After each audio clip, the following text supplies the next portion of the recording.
They couldn't do it. They tried. And my Bible tells me that after Jesus had done this, they asked him, why couldn't we do it? And Jesus said that all things come with prayer and supplication and fasting. And fasting.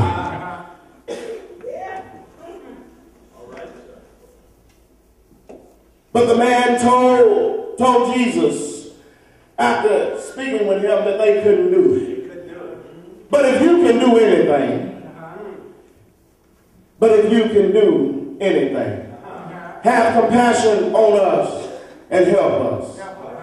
This is to say that the man had heard of all the things, the miracles and the healings that Jesus has done, all of the healings, but he's saying in his mind that Jesus, this is a hard one. Your disciples couldn't do it, so now I have my doubts whether or not you can. But the story didn't end there. Jesus said, if thou canst believe, all things are possible to them that believe. This is where I want to park this morning. The parallel between the two texts is that both men had a problem. They had a problem that left them in a state of unbelief. That could only be solved with the help of Jesus and the belief that he can do it. Jesus' words do not mean that we can automatically attain anything if we just think positively.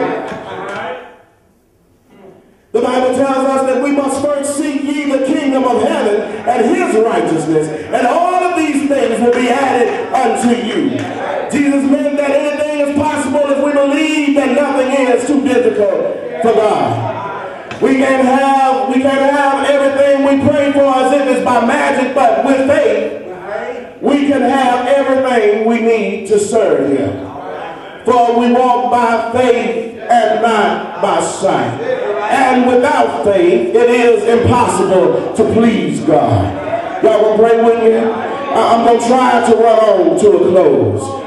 The two texts is a paradigm of all of our lives. From time to time, we all are faced with problems, circumstances, and dilemmas, whether it be financial, medical, or social.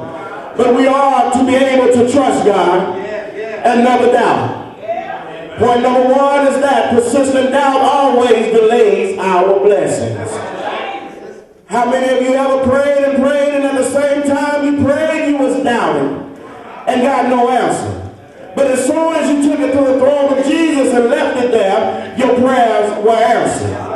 No doubt I can see Thomas in my mind as the other disciples talked to him and told him that we have seen the Lord. But Thomas said to them, except I shall see his hands and the print of the nails, and put my finger in the print of the nails, and thrust my hand into his side, I will not believe.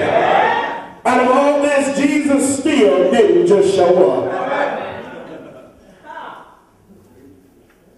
It was 8 more days before the Lord showed himself to Thomas and to the others again, which lets us know that he is an on-time God. He may not come when you want him, but he'll be right on time. Even when we can't see him, we must know that he's still God, and that he works out of our sight for the good of men. The second point is to overcome unbelief in any situation that we need help. For we believe in man's impetency to recover himself from the fallen state that he's in due to his own free will and ability. If we are not ashamed to ask the Lord for help, or even admit my weaknesses to the Lord. For if we confess our sin to God, he is faithful and just to forgive us our sin and cleanse us from all unrighteousness. And his strength is made perfect in our weakness. I don't know about you this morning, but I'm glad that when I get down, Jesus will pick me up. And when